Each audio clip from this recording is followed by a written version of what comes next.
Hashem is giving us an opportunity to do tshuva.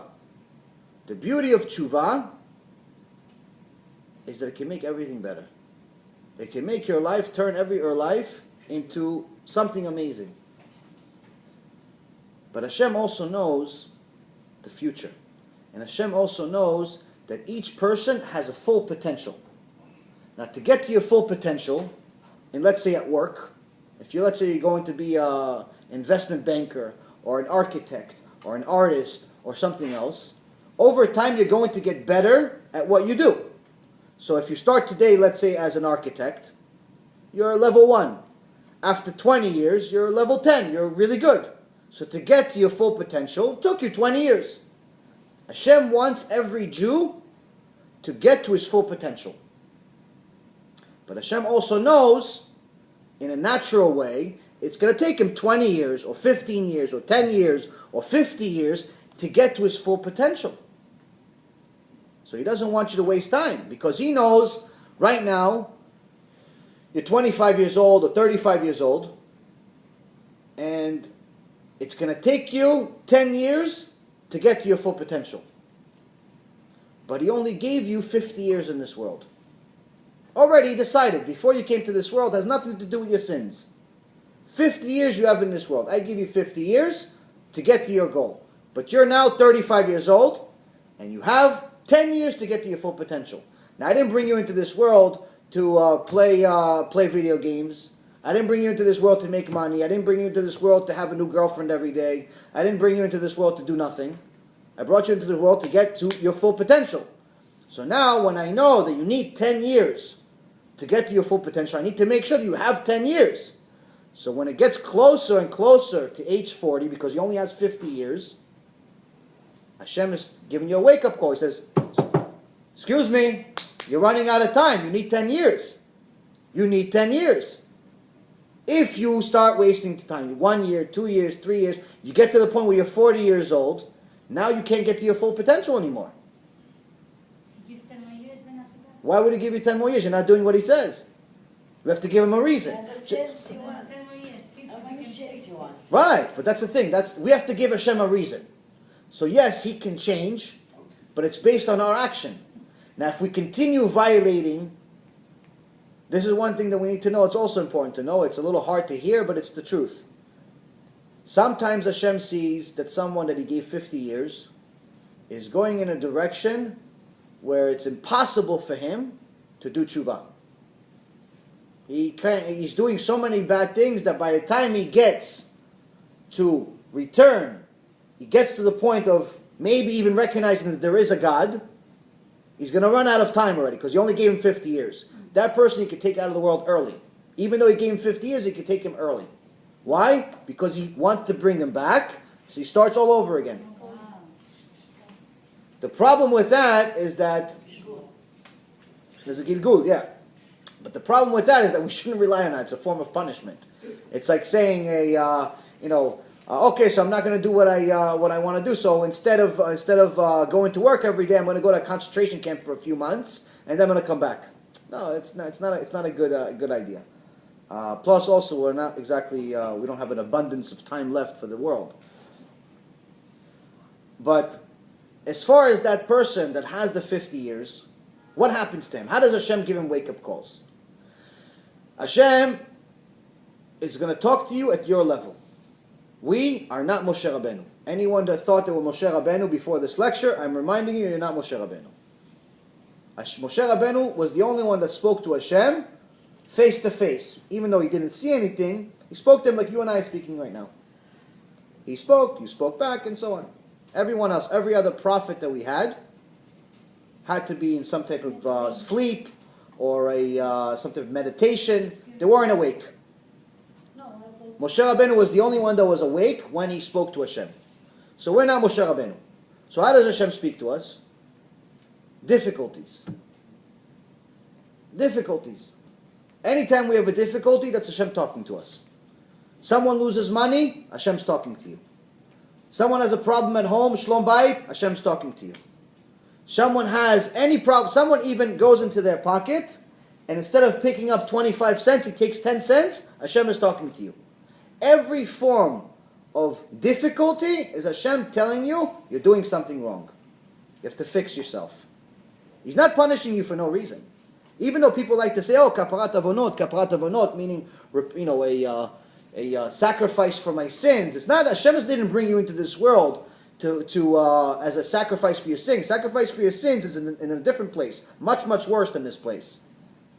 Here you came here to fix everything, to do good. You didn't come here to make sins. Kaparat avonot is not exactly something that most people understand. They think, oh yeah, so I'm suffering in this world, so Be'ezrat Hashem I'll have Gan Eden. It's not exactly like that. You have to do mitzvot to get the Gan Eden. So when Hashem is telling you, listen, I took some money from you. It's really my money. But you feel like it's your money. That's why I took it from you. You feel it's your money. It's really my money. So I took it from you. When you realize that it's my money, maybe I'll give it back.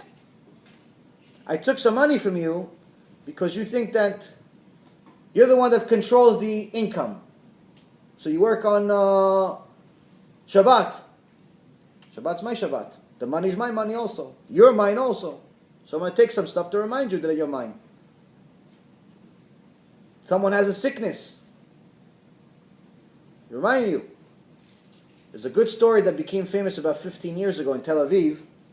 There was a guy that became very successful in Israel, 15, maybe 20 years ago.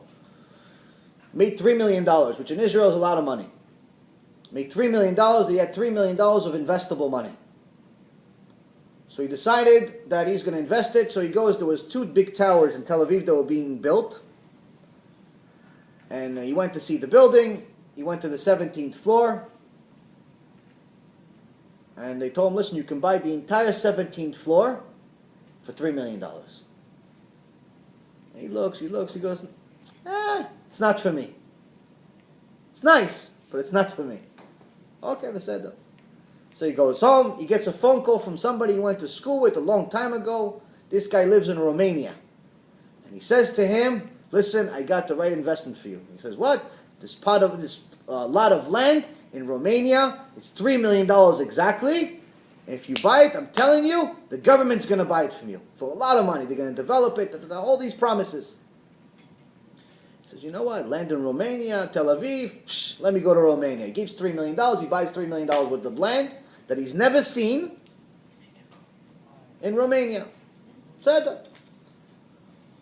Every couple of weeks, he calls the broker, the guy that sold it to him, but he stopped answering the phone. 1 month, 2 months, 3 months, 4 months, a year. He's not answering the phone. Now all of a sudden he's thinking that he would have sold this land already, but he didn't sell the land. So he realized, okay, this guy scammed me. The $3 million is gone. I don't have any other money coming in now. I have a lot of problems. So one day, after a little over a year, he gets a letter from the Israeli IRS, Mas Haknasa. And it's a little bit different than America, where over there, if you owe money, they come to your house, they take stuff. It's not like America, they send you a bill for 5 years before they send you to a collection agency. So they said, if you don't come up with $17,000 or $25,000 for not doing your accounting the right way, Ma'aklim lechat habayit. We're going to come to your house, we're going to empty out everything. So now, for the last few months that he hasn't made any money, he's been borrowing from people, because everybody thought he has money. But now after a few months, they know he doesn't have money, he's not paying back. So where am I going to borrow this money? He finds out from somebody there's a place in Tel Aviv, just opened up, that I could borrow money from. Where is it? On the 17th floor of the building that he was supposed to buy. The floor. So he goes over there. It's a hard money lender. Well, hard money means hard interest. Sharks, 30% interest. What is he going to do? He has no choice to either give up his stuff in his house or 30% interest. So he goes there. They give him 25. They gave him 25,000, and he's miserable. He leaves the office and he's like, I was supposed to own it. They were supposed to be my tenant. Now I have to pay them 30%. Busha. He said, you know what? At least I'm in this building. Let me see what the rest of this building. He opens the door. He says, oh, this goes to the roof. It was the top floor. So he goes to the roof and he looks and he cries a little bit for himself. And he says, I can't believe it. He tries to leave the roof, but he didn't realize it was an unfinished building. So there's only a lock on the inside. He can't get out. Oh, עצמת את זה. אני יודעת זה, אני קראתי את זה. דרך אגב, אחותי רבנית בארץ, בירושלים. אוקיי. אז מה שקורה, אני בדיוק באתי עם ספרים שבעלה עשה. אוקיי. זה אני לא יודעת, שכחתי זה, יש לי את זה בחנות דווקא. כן, it's a good story. מאוד יפה. So what happened is that he goes and he sits on the roof. He can't, right now in Israel it's very, very hot. It's not, it's 100 and something degrees. He's on the roof, he's burning up, he thinks he's going to die. He says, okay, you know what, if I throw a $100 bill, somebody's going to pick it up, and, they're going to look up. So he throws a $100 bill, the guy finds it on the floor, runs away, doesn't look up. So, okay, $100 is not enough, I need to get a few people to pick it up. He takes $500, he throws $500. $500 lands, 5 people, grab it, run away. No, before anybody else notices that he took the money, they're not looking up.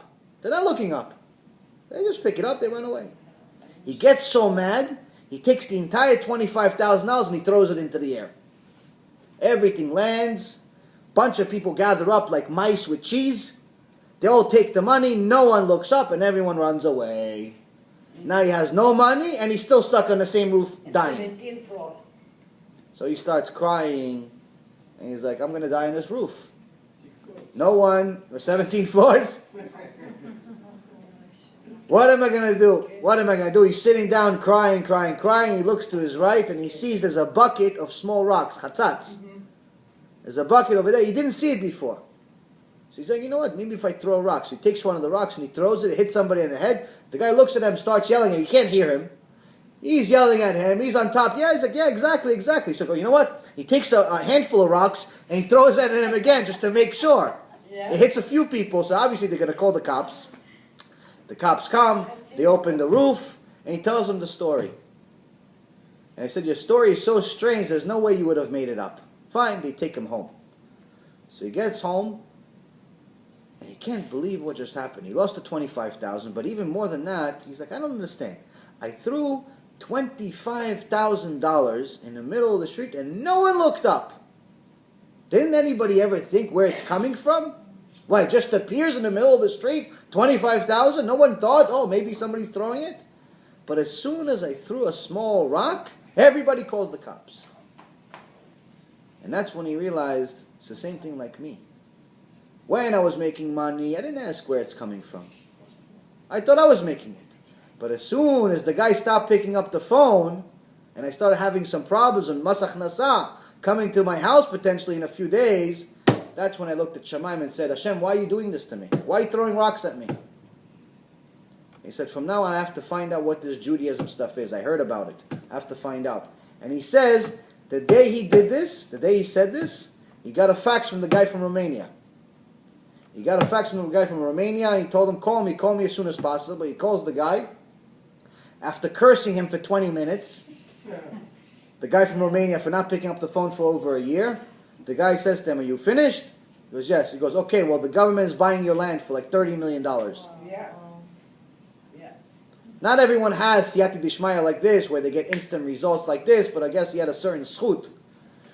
The point is that as soon as he recognized the source gave him more. And that's some of the things that people don't understand. Some people say, listen, I don't have to worry about mo panasa. I'm making already money. I'm making $50,000 a month. I'm making $20,000 a month. I'm making $100,000 a month.